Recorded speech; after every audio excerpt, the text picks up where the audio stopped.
Pues muchas gracias.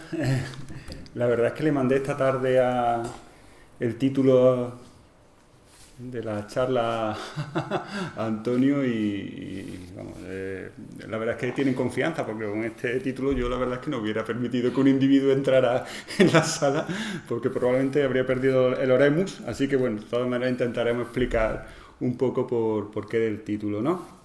Yo lo he llamado sesgo de superviviente, no me voy a anticipar, lo vais a ver ahora, ¿eh? El sesgo de superviviente es una falacia lógica que tiene que ver con lo que observamos y no observamos. Durante la Segunda Guerra Mundial, el Centro de Análisis Naval de los Aliados intentó que el índice de mortalidad de los bombarderos pues, fuera el menor posible. Entonces, ellos fueron datando de cada bombardero que llegaba dónde estaban los impactos de artillería o los impactos de antiaéreos enemigos. Entonces, con esos datos, la verdad es que tomando datos de muchísimos bombarderos, pues ellos fueron deduciendo dónde tenían que reforzar y para que más bombarderos pudieran llegar, dónde se producían los impactos. Lo curioso es que hubo un matemático que se llamaba Abraham Wald, que con 40 años, pues lo que dijo es que ese análisis estaba equivocado, porque lo que estábamos era viendo los aviones que volvían, pero no estábamos viendo los aviones que se habían quedado en el camino. Entonces lo que propuso fue que las partes que se armaran más fueran aquellas donde no estaban los impactos que se veían en los aviones que llegaban. Bueno, solo vemos lo que sobrevive, pues salvó muchas vidas con ese acierto. Eso es lo que llamamos el sesgo de superviviente y curiosamente él murió en un accidente de avión, curiosamente. Entonces, digamos que el tema de la beca, lo interesante es que nos haga mirar de otra forma. Nos haga mirar. Muchas veces recibimos noticias sobre opiniones sobre la ciudad. Dices, bueno, realmente sí, parece que hay cosas muy evidentes, pero hay otras cosas que no lo son. Esto que todo el mundo diría que es el fresco de Leonardo da Vinci, no lo es. Es una obra de Keita Sagaki, que lo que nos viene a inducir lo mismo. La realidad no es siempre lo que parece. Entonces lo que necesitamos buscar herramientas de certeza, pero para eso, para saber mirar, también necesitamos tener un bagaje. Yo creo que ese bagaje a la hora de pensar la ciudad y a la hora de meditarla, a la hora de mirar de otra forma, la verdad es que los arquitectos pues lo podemos tener, ¿no? Yo descubrí la cartografía, voy a poner la primera imagen con la que descubrí la potencia de la cartografía y la última. Esta es de literatura juvenil, todo el mundo, o sea, yo creo que ese libro no se entiende si no tienes el mapa. El mapa y el texto van de la mano. Los sistemas de información son algo muy parecido, es el dato en imagen o el dato representado y el dato leído, ¿no? Entonces es el primer contacto como muy evidente con lo que es la cartografía. Y este es el último. Este es un mapa de los servicios secretos soviéticos de Córdoba del año 1973. Es uno de los mejores mapas que he visto yo de esa época. Entonces ellos lo que iban es datando y marcando, lo que tenían en verde son los objetivos, los posibles objetivos militares, ¿eh? La verdad es que es un mapa curiosísimo, lo descubrí hace muy poquito tiempo y son de esas cosas que te hacen sentir como el amor por la cartografía, ¿no? Por cierto, ninguna taberna estaba entre los objetivos, curiosamente. Además, esta gente representaba muy bien la ciudad, representaba muy bien lo que tenían que analizar, pero muy mal para confundir al enemigo sus propias ciudades, ¿no? Bueno. El dato un elemento cartográfico, esto es lo que tenemos. Esto, por ejemplo, son los datos que le servían a los periodistas en las últimas elecciones municipales. Entonces, bueno, ¿cómo montamos información con esto? ¿Cómo podemos analizar? ¿Cómo podemos ver esto? Estos son datos electorales. Bueno, pues el resultado de esos datos es esto. Es decir, la información es más potente si tiene asociada la cartografía. Las cosas se ven de otra manera, se pueden mirar, incluso si refundimos esos 4 partidos más votados, si refundimos esos datos que hay ahí, podemos empezar a sacar otras conclusiones. Una, por ejemplo, el plano del dato de abstenciones, ¿no? De abstención, se ve claro bueno, las zonas más claras donde ha habido menos abstención, las zonas más oscuras donde ha habido más, bueno, pues está claro, bueno, pues lo que ha pasado, ¿no? Un mapa no es de por sí definitorio, son muchos mapas lo que te hace montar la realidad. Un mapa no puede ser nunca una conclusión. Otros datos. Hace poco yo me quejaba en el IECA de que no teníamos datos de mortalidad por provincia.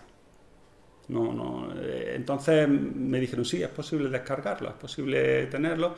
Hay 20 enfermedades que se clasifican, que son causas de muerte, y es posible clasificarla por municipios, ese era el dato que yo quería, ¿eh? Por municipios.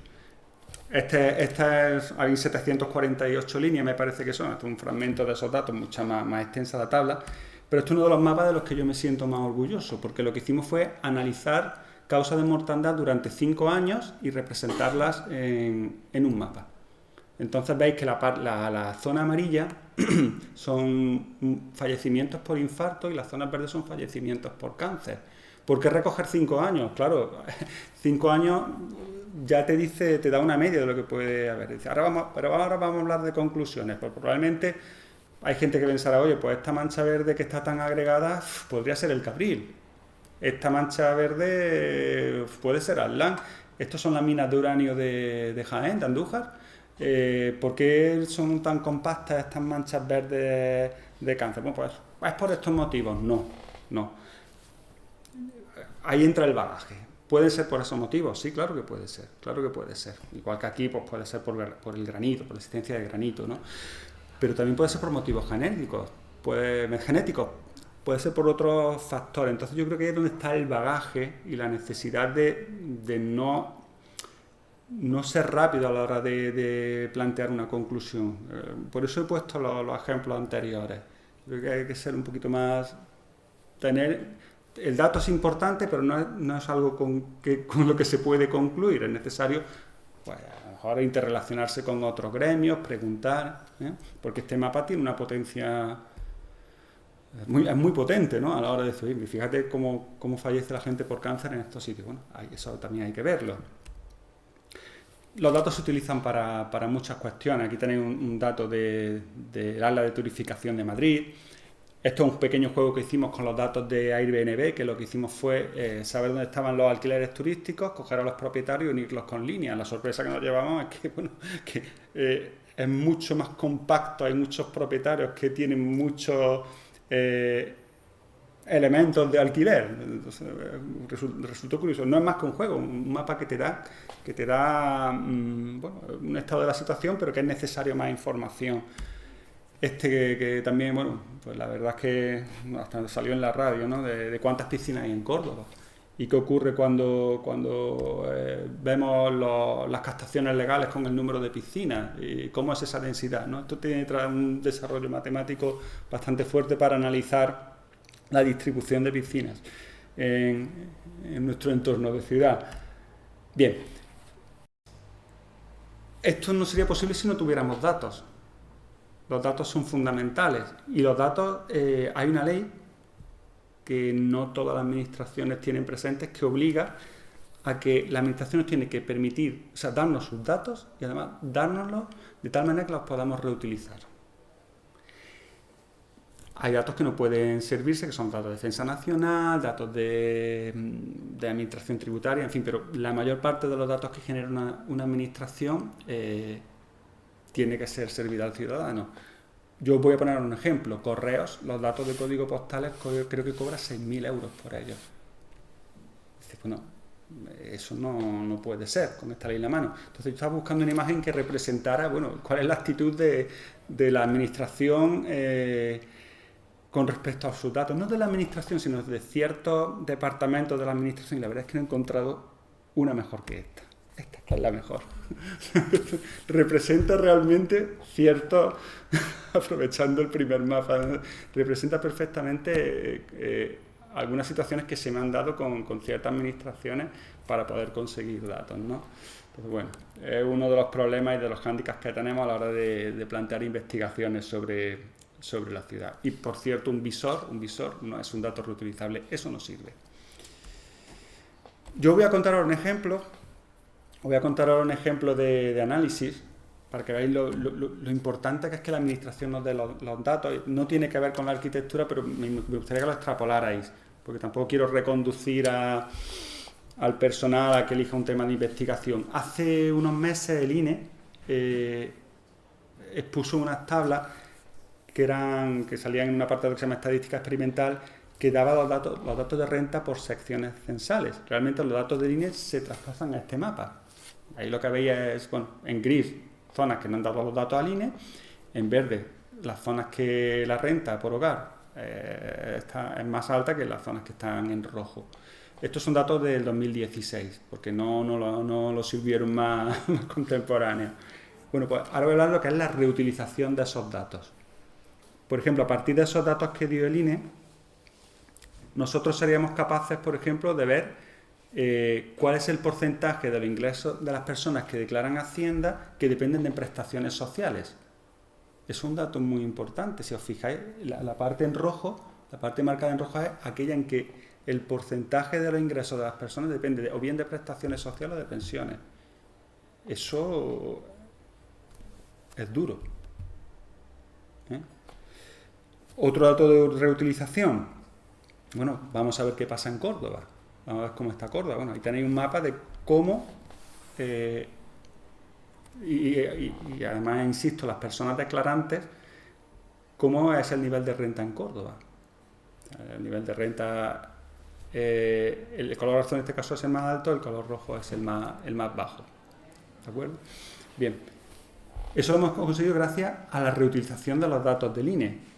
Pero es que a partir de este mapa podemos ver el porcentaje de ingresos de la gente que depende de prestaciones en Córdoba, o bien de prestaciones sociales o bien de pensiones. La tenemos refundida.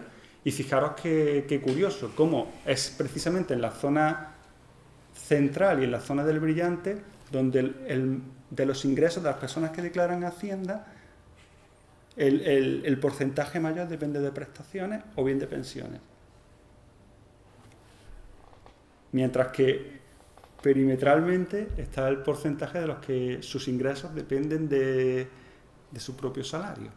Si esto lo disolviéramos, como hablamos, saldría este mapa. Es decir, fijaros, pues la zona verde es que del 0 al 35% sus ingresos dependen o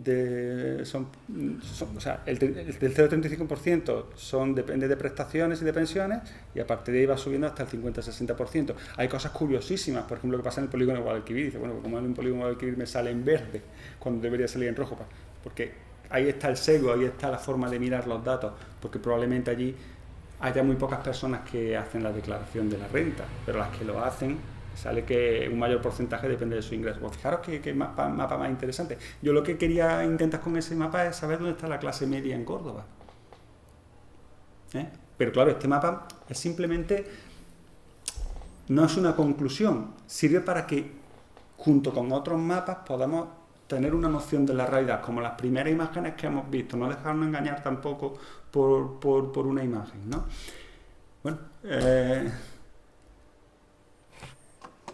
la beca de investigación pues tratará evidentemente sobre la ciudad. Vamos a investigar sobre estos temas. Yo casi lo que he intentado es plantear que hay que mirar de otra manera, que hay que ver las cosas con otra mirada, que hay que ver ese sesgo de superviviente que veíamos al principio para no dejarnos engañar a lo mejor por la aparente realidad, ¿no? Yo creo que ha sido 15 minutos, espero que sí. Bueno, ahí tenéis un mapa de cómo ha ido la ciudad evolucionando o dónde están las edificaciones existentes. Esto, por ejemplo, para la hora de aplicar el ITE, la Inspección Técnica de Edificios, puede venir muy bien.